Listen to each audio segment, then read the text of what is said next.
Welcome back, Troglodytes, to your daily dose of guitar information, the Trogly's Guitar Show. I've been waiting for this day for such a long time. I finally tracked down one of the Gibson SG Baritones, aka the unofficial Buckethead SG. So let's go ahead and talk about this. Who is this Buckethead character? He's a guy that wears a mask, and he wears a bucket. And he's really good at guitar. If you haven't listened to any of his works before, definitely do, because he has something from shredder metal-y guy stuff to super melodic. He's quite the musician and kind of a colorful character, to say the least. But while I do appreciate his works, I would not call myself an ultra fan, because I don't even know a tenth of his work, but I am a huge fan of his signature guitar, the Buckethead Les Paul. I actually call that the quintessential Les Paul as far as amazing tone goes. Like, if I had to choose just one from the modern era, that would be my number one pick. And the reason for that is there's three main characteristics to his guitars that make them special. They're oversized from a regular Les Paul, they're baritone scale length, and they have cool built-in kill switches, which makes for great stutter effects. And his true signature was done in 2010. It lasted until about 2011. Then they followed that up with a studio in 2011, which lasted until 2013. You can find a few 2014s, and you can learn more about the differences between those in this video. But towards the end of the run of the studios, they introduced this, and they called it the SG Baritone. But you're gonna notice, this thing has 4 out of 5 of the big specs that the Bucketheads have. First off, it has the exact same pickups, so you have the 496R 500T hot ceramic pickups, as well as built-in coil splits on your tone pots. The SGs actually get 2 of them because they have 2 tones, whereas the Buckethead is just built in on 1. But unfortunately, you do not get the kill switches on this one, so that's why it's not a true Buckethead SG. But it still has the 27-inch baritone scale length. The SG body is also oversized. We'll get the dimensions on the workbench. And it's got that same all-white finish on this guitar with a matching headstock and a dark fretboard. These guys are rich light. The original run signatures are ebony except for a few of the very late-made ones, and the studios are baked maple, but you know it's a very similar vibe here. And as far as the hardware goes, it's the same stuff except for the tuners. We do not get locking tuners on the SG Baritone. But now let's talk price. Now this is all used price. It has nothing to do with the new stuff. So the true signatures, if you get really lucky, you find one that maybe has a little bit more wear, you can find them as cheap as $4,500, but nowadays they really do get listed between $7,000 to $8,000 and sell. That's right, they do sell for that much, believe it or not. And the studios, a beat up one, about $2,500, but most of the minty ones can fetch as much as $4,000 nowadays. But how about these SG baritones? They look very similar. How are these guys faring on the used market? Well, the Reverb price guide says $1,000 to $1,400, and that's about accurate. Some of the really clean ones can sell for as much as $18,000, but these things are well known for yellowing, getting a bunch of finish checking. Tons of them, the fretboards start to like crack off of them. I'm guessing they got damaged in shipping or something, but luckily this one doesn't have any of those type of finish issues. And the headstock's pretty much yellow on all these guys. That's just how it is.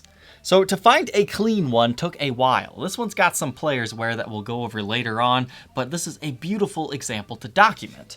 But I wanted to buy this guitar to see if it was just as good as the Bucketheads, because as you can see, huge price difference. Sure, you don't get the kill switches, but is everything else there? Let's go ahead and throw it on the workbench and take an individual look at its parts and specs, sit down with it for a playing demo, and then I will answer the question. Inside the Baritone SG, let's go ahead and take a look at the backside of these pickups. So they're the double white bobbins, which is something that you don't normally find, and it's not infringing on DiMarzio's, right? Because these are double white, not double creams. So they're kind of unique and interesting in that aspect, and you got the white rings. But the back of them, they have a sticker. This one reads 496R, as we told you earlier. And then there's a little bit of a surprise that I'm gonna hide from you in this bridge pickup cavity. So the pickup itself reads 500T, but look at this. SGBH.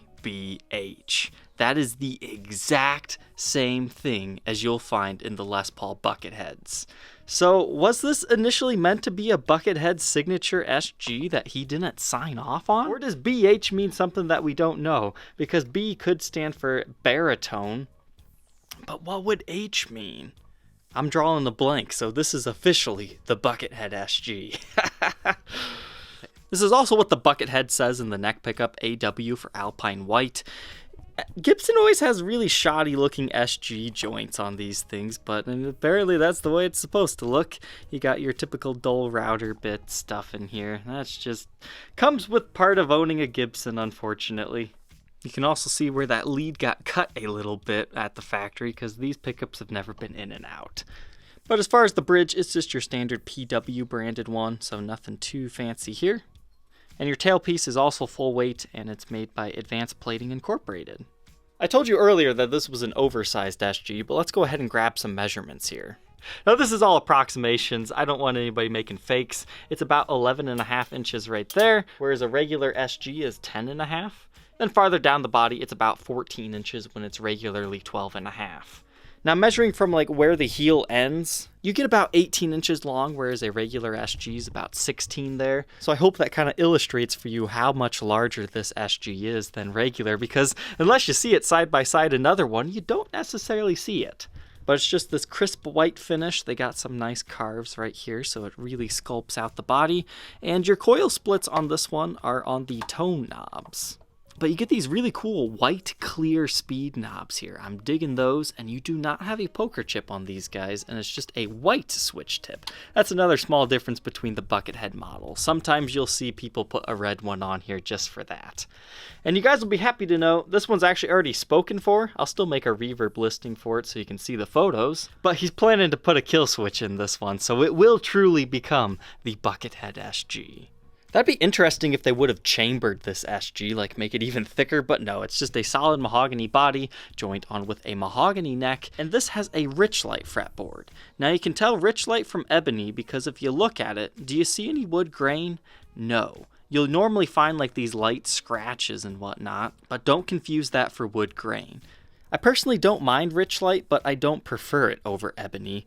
But some people do because since this is a man-made material, it's not going to swell and warp like a regular wood might do, depending on how you store it. But just a fun fact here, if you're trying to clean one of these boards, Richlight, the company that makes this stuff, they suggest just using a little bit of water. So that's exactly what I did, and it cleaned it up pretty okay. Now, if you accidentally lemon oil a Richlight board, is it the end of the world? No, I've done it before. It just doesn't really do anything. It just wipes off, but it might be detrimental to the board over time. As far as neck specs go, 1.72 inches at the nut. That's more akin to like the Buckethead Signature, whereas the Studio was a little bit less than that. Whereas this one is 2.13 at the 12th. First fret neck depth looks like 0.89, so that's pretty beefy for an SG. And all the way up at the 12th, wow, 0.1. This was definitely made for a big guy. And let me tell you, picking this thing up, it really does feel close to the true signature Les Paul. Moving on to the headstock, underneath your blank truss rod cover, there sleeps your truss rod itself. You can see this must be some sort of inspection point because it's the same type of marker or paint, whatever they used, as you see right there for the BH labeling. But these also have a white face to the headstock, they have the black Gibson logo, and something new, you have the crown, frog, wheat stack, whatever you want to call it, you've got it there on the face. As far as pickup readings go, the bridge is 14.7, so nice and hot, and 8.36 in the neck. Now remember, you can split those guys to get about half as much for more of a single coil-like tone, but if you're trying to nail Buckethead sounds, these pickups definitely do it pretty well. And the middle position, just for fun, you're about 5.32. We'll split one of them, 3.29. Split both of them, you get it down to 2.72, and then that guy, 3.96. That's why I hate having all these coil split options as a guitar demoer. And the scale length, as promised, 27 inches. It's the same as the Buckethead. Normal SGs are 24 3/4, so their bridge would be about right here. Moving on to the backside, there's not a lot going on here. There is a bunch of buckle rash back here. Hopefully that'll show up better in the condition segment because it is kind of hard to see. There you go, it's kind of there. The white guitar's messing with my white balance. I'll have to turn it up a little bit. But the back plate itself is also white. I just took the protective plastic off of it. And here's what we got going on. We have two Gibson branded pots, and these are the push-pulls that they were using at that point in time. Buckethead Les Pauls actually used a different style of push-pull pot. That kind would not fit in an SG, though. And here we can see through to the bare mahogany wood. The strap buttons are in the regular locations. There's one down here and then one at the heel, not up there like the 7-string versions. And the one thing about this white finish is it scuffs and gets little black smudges all over it whenever you play it. For example, there's one right here. Just a quick little polish takes that off. Just left that one so you guys would know what I'm talking about. And I find it really strange that they did not do the Locking Grover tuners on these. Depending on which Buckethead you had, it was either Schalers or Grovers, but these are just regular Grover tuners. But as long as you're wrapping the strings on the post correctly, you really don't need locking tuners. It's just easier to do those. This example weighs 7 pounds, 0.8 ounces, so almost 7 pounds even. And let's go ahead and plug it in and hear how this thing sounds.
Now that we know all about the Baritone SG, what are my final thoughts on this thing? Is it as good as the Buckethead Les Paul? I hate to say this, but it is. This is the exact same guitar, but way cheaper. When I'm playing this thing and just looking at the neck like this, it really does feel like I'm playing one of the Buckethead True Signatures because you have that dark ebony-like fretboard on it. Also have the gloss finish. If you really need the kill switch, you can do some stutter effects with your toggle switch by turning off the volume. I was proud of myself for working that out. But the tone's all there too. The best thing about the Buckethead setup with the coil splits is you get that really beefy, juicy tone when it's humbucker, but when you're trying to do like some more shreddery stuff and you want some more attack to your notes, you coil split it and it's instant Buckethead tone. And then once you go back to the regular stuff, it's like, whoa, this guitar is fat. The only downsides I can see to this versus the Buckethead Signature is, yeah, you have a little bit of neck dive. It's not too bad. I would not advise passing on this guitar just because of this, but you know, if you nudge it, it'll slightly fall on its own. So as far as a neck divey guitar, yeah, it's got a little bit, but if you're like this, you're not gonna have any issues. The other thing is the body is slightly slimmer. You still have that really large feeling body, which I love, but it's not quite the full width of a Les Paul, so that might actually be a selling point for you. This was actually slightly more comfortable in that aspect. I actually enjoyed the SG body shape for once. The only thing I didn't like is if I were to install a kill switch on this, I'd probably suggest taking the toggle switch out and replacing one of your tones. That way you just have one for the coil split. And then, yeah, your kill switch would be in a slightly different location, but I think then that would use up all the available spaces on the guitar. Or if you just want to look like Buckethead, put a little red felt thing over one of your things.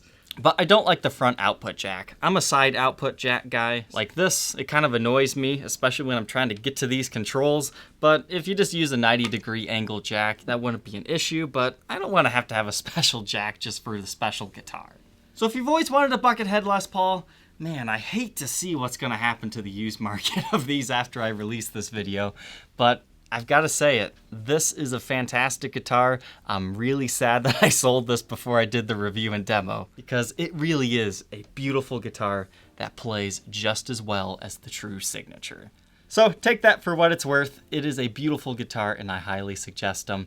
But let's go ahead and review the condition of this one. As far as these Baritone SGs go, it's actually in pretty good shape. You do have scratches on the face of the headstock. I just restrung this guy. Your truss rod's in great shape. But you do have a little bit of light edge wear here. I didn't see anything that really broke the finish necessarily, but you do have a few little bumps and bruises. I put a little bit of graphite in the nut, so you should be good there. I polished the frets up and I cleaned your Richlight fretboard here. I did not notice like any fret wear on this guitar. I mean, you might find like a little bit, but it's definitely nothing that needs addressed right away. So all the way up our 27-inch scale length here. Now we've got the guitar here. The body actually does have quite a few picking scratches. I'm not sure when those are going to show up, but hopefully you can see them here. And then up here towards the output jack, there is a little finish check. I'm not sure when you guys will be able to see it, but it just kind of runs from there to up here. It's not a big one, not a huge deal. And then this is probably the worst thing cosmetically on this whole entire guitar. There's a ding right there. Thankfully, it didn't break the finish. It's not always ever present, but when you're playing it, it'll show up and play peekaboo with you. But other than that, you just kind of have a few light scratches here from a pick and all that other stuff. Somebody must have been using like a really heavy gauge pick or maybe even a metal one because they kind of scratched up the pickup cover a little bit right here too. But luckily most of those deeper scratches did polish out of this guy. As far as the back of the headstock, there is a very small ding right here at the top. Once again, no broken finish though.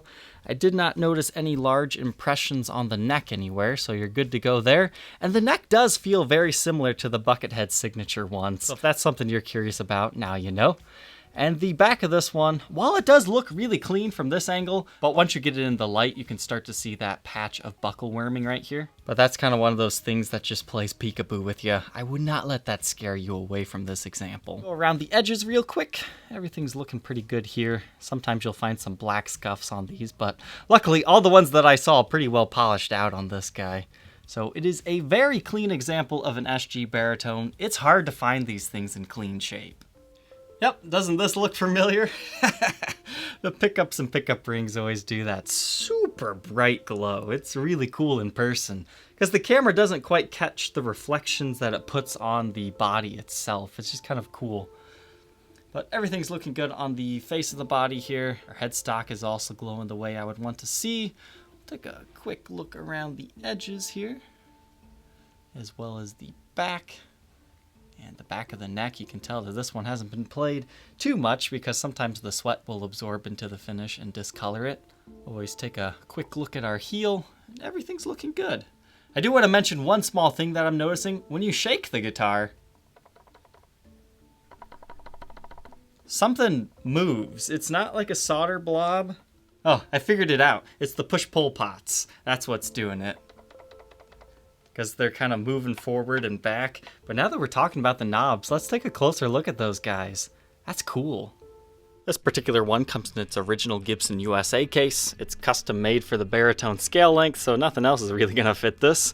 So 1, 2, 3, 4, and no backlatch or anything. It's just 4 and a functioning handle. Come to think of it, I think this is one of Gibson's only baritone SGs, as far as I'm aware. They do have a baritone Les Paul Studio from the mid-2000s. I did a review right here on that.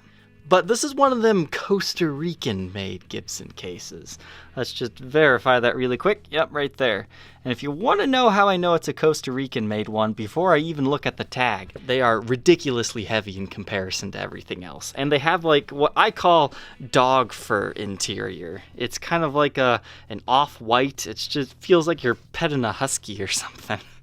So it's got some heel support, it's got a double neck rest, you have pull tab right here, and we've got some of the original paperwork in here, yeah, which includes your inspected checklist. And wow, it actually looks like somebody filled out the warranty on this thing. Somebody is running a YouTube channel. No, I was not the original owner. That's cool though, usually these things don't get filled out. And here's some information on that warranty, even though it's not valid anymore. If you think you might be interested in being the next owner of this Baritone SG, you can check out that link in the description, which will take you to the Reverb for sale page. As of right now, it's already spoken for, but you can check that listing just in case it becomes available again. Thank you, Troglodytes, for tuning in today. Don't forget to like, comment, and subscribe, and we will see you tomorrow on the next episode. Take care.